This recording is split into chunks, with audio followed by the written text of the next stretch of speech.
Sa gitna ng matinding pinsala at pagluluksa dulot ng malakas na lindol sa Venezuela, may mga istorya pa rin ng pag-asa mula sa mga nailigtas sa ilalim ng mga guho.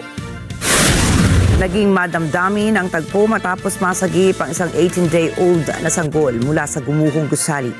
Kaagad itong ibinalik sa kanyang ama at maya-maya pa ay matagumpay rin nasagip ng mga rescuers ang ina ng sanggol. Isang nanay rin ang hindi nawala ng pag-asa nang marinig ang pag-iyak ng kanyang anak mula sa ilalim ng mga debris. Ang mga tinig na ito ang nagsilbing gabay sa mga rescuers sa kanilang paghukay hanggang sa matagumpay nilang mailabas ang bata. Samantala, isang ama ang luhaang paulit-ulit na tinawag ang pangalan ng kanyang anak sa ilalim ng mga gumuhong pader. Ilang saglit pa, gumapang palabas ng mga debris ang sanggol na buhay at ligtas.